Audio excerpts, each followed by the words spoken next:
They're really pretty, aren't they? Let's get swatching. Hello friends.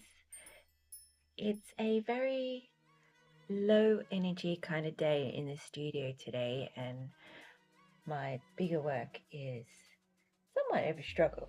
So I thought instead of giving up, I would just simply sit and swatch my watercolors on the new paper that I picked up on an outing to the art store with my mum.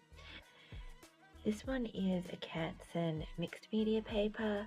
It's 200 GSM and it's got a really light grain to it that I feel like it's going to grab my watercolors beautifully. And I open it up here, as long as the light allows, you can just see this little grain in here. It's quite smooth. The tactileness is beautiful. As you can hear, it's just stunning.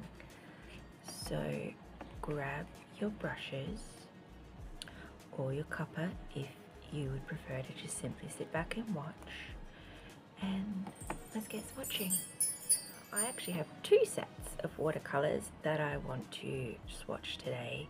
This one is my trusty Mont Marte travel kit that has come across the world with me. It is a low cost kit. I believe it was only about 17 Aussie dollars, so it's really not a big investment, but the colors it makes are absolutely stunning, and as you can see, well used. And my other kit, which I actually got when I was on holidays last year, is a beautiful travel set full of metallics. Now, I can't remember the brand, but I did buy this in a craft store in England, and it just gives you the most beautiful shimmers. I love them. So as always, to get started, I'm going to give them both a spray to activate the pigments, and this may or may not be a great idea to do over my new book, but we're going to do it anyway. We might need a better sprayer. We do the Mont Marte ones. These are just amazing. Once we spray them, it helps the pigment come together and wake up, and you know, it's sort of like the watercolors morning coffee. They're just so pretty. So we're just going to leave the metallics to the side for a minute, and I want to play with these ones because these are the ones I use all the time and that I'll be using in this book more often than not. So let's pop these to the side here. Now I've got 2 lots of water, one to wash my brush and one to pick up pigment with.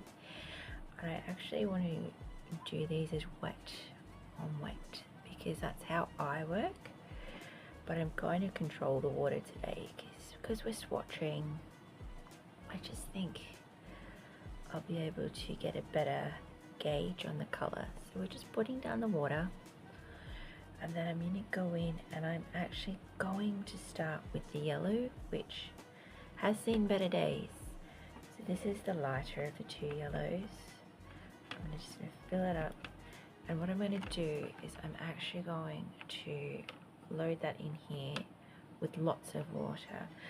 I watched a beautiful tutorial, hints and tips,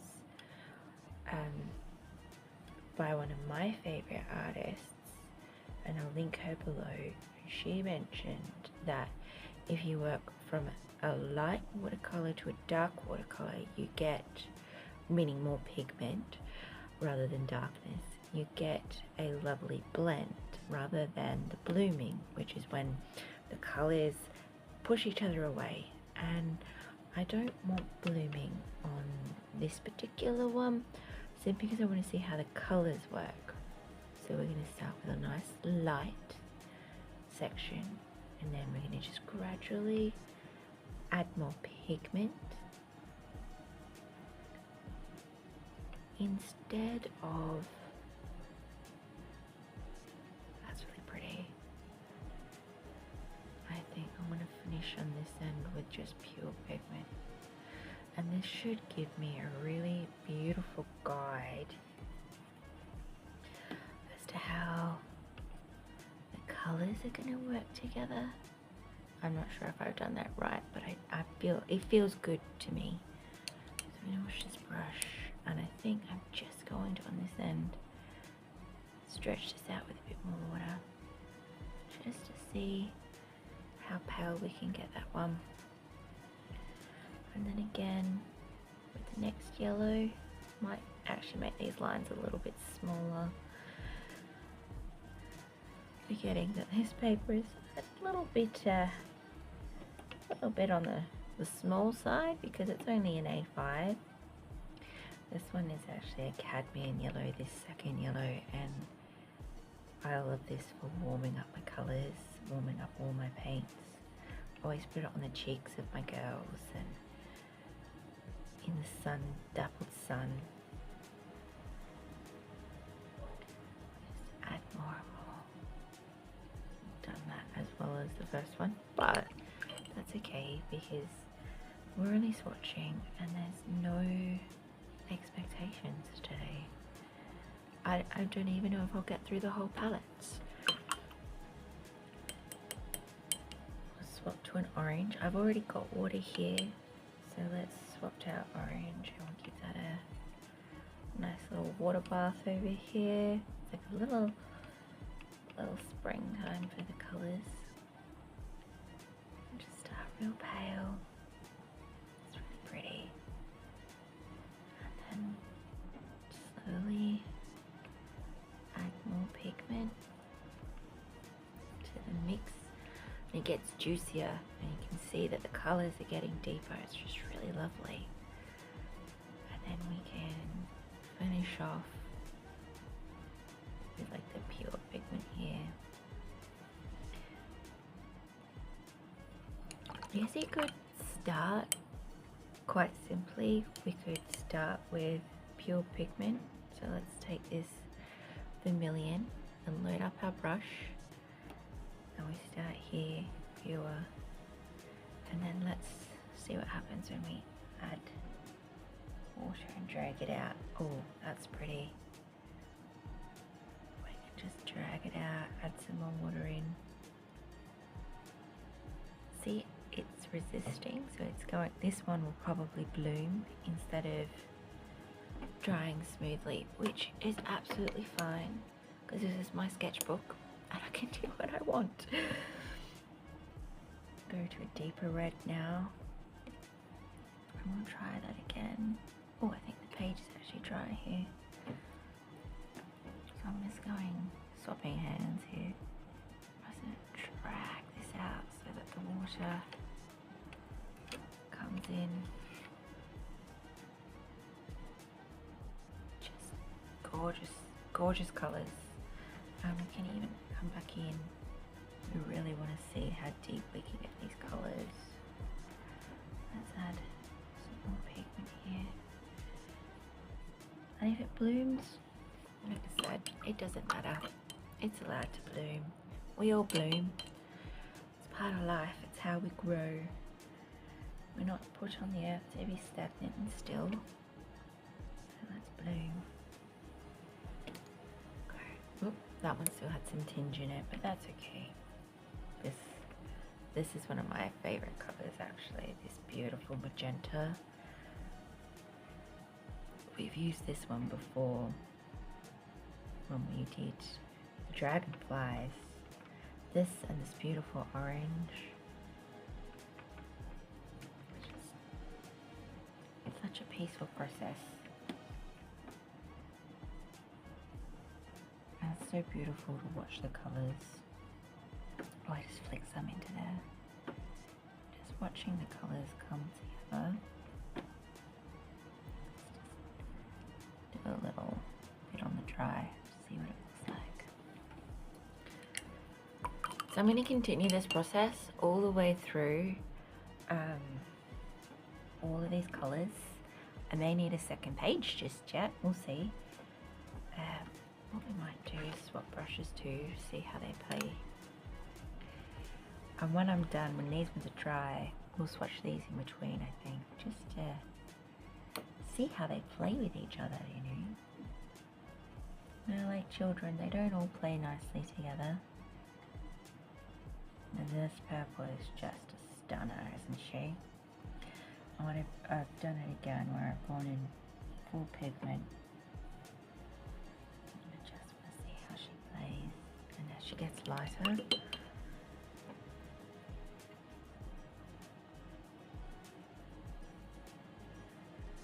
Okay. I think I'm just going to keep going now and stop talking for a little bit. I might speed this section up so that you don't get bored watching me paint. I do like to want to show you all how they're going on. So sit back with your cuppa and we'll see if we can speed this up for the next 30 seconds for you.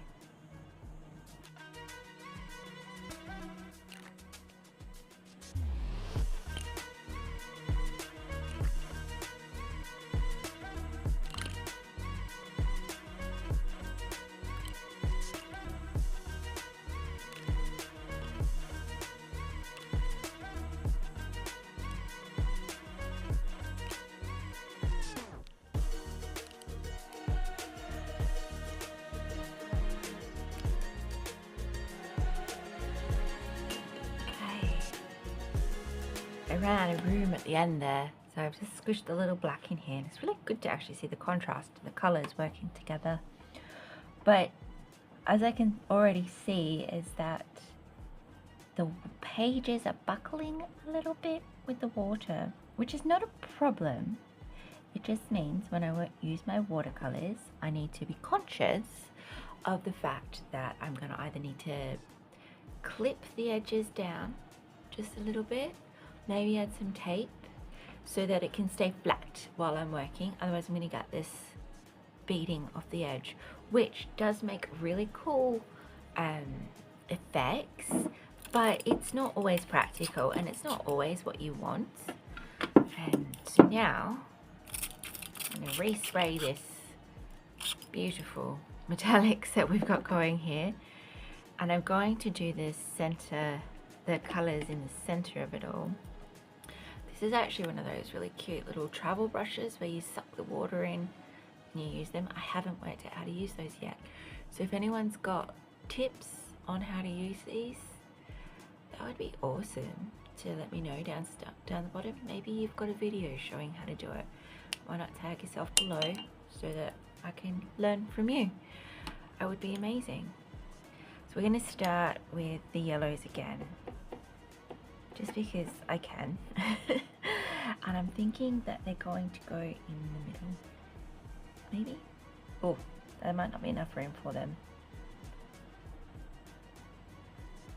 That's not enough room, is it? We may need a new page, but let's just try. Let's just see what we can do. Make them shimmer around the edges, maybe. There's a beautiful orange that we can put on this one. Actually, seeing how that sits over the top is quite effective, isn't it? Now we're going to the pinks.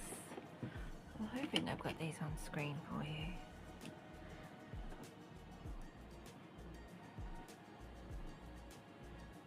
You can see I've contaminated my water, but it's not affecting the colours. These are a lot more of a pastel washy effect, which is quite lovely for when you want to overlay something. I say that and I find the brightest. That's beautiful, isn't it? The red. Let's get it a little more in here with some water, see how it does. I don't mind on my swatch page if everything bleeds together, because that's how I work. I like my painting, my pictures, to have that ethereal craziness that a watercolour can bring when it's allowed to play. I actually envy people who can use their watercolours like their regular paints, and they come up with these beautiful portraits and stunning landscapes, and you just think, how did you get your watercolour to do that? And I know it's practice, but also that's their style, isn't it? That's how they've been taught and how they work, and It's not how I play, but I would love to learn, just so it's got that feather in my cap. This one's actually almost the same color as that one, which will be interesting to see if the sparkle stands out when it's dry. And this one is like the apple green. When I was younger, I wanted a car. Where is that? I wanted a car this color, apple green with a shimmer in it. It would have been really beautiful. I did learn that there are other things in life that I would like first before a custom painted car. But an apple green car, candy green is what we used to call it, with white wall tires and chrome fittings. Oh, that's pretty too, that dark green. And should have planned this out a little bit better, but as I said, low energy.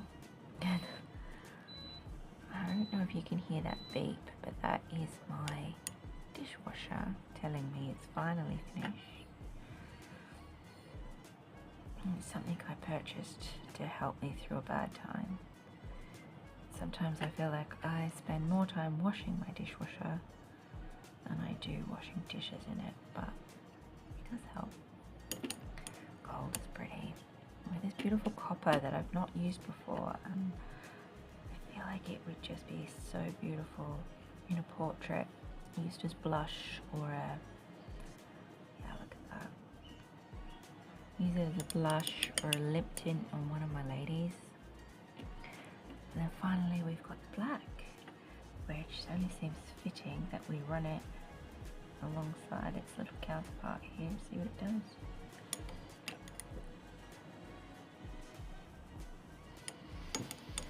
So that's that. That's my two colours, two palettes swatched. And 20 minutes in the studio I didn't think I was going to get today, because it's very much a sleepy, low energy day. But even when we feel low energy, our painting practice can really help. It brings a little bit of light to us. And I hope that you've had a minute to sit and breathe with me and do it as well. Or simply being able to watch has brought you some joy. They're really pretty, aren't they? A little later I'll write the names of the colours over the top so I've got a good reference, but that's that. And now I know how it's going to play. So stay cozy, my friends. If you're feeling up to it, get creative, and if not, do what makes your heart sing. And I'll see you in the studio again soon. Bye. Before you go, please remember to follow my channel, share it with your friends, maybe comment below. I'd love to see what you're working on, what you're working with. And if you've got any hints or tips that maybe I can incorporate into my own practice, that would be amazing. I also have a website, Facebook, Insta, all those things that I'd love to see you over at and share this journey with you through. And yeah, stay creative, be warm, especially if you're in Adelaide today, because it's cold. Mwah. Love you all.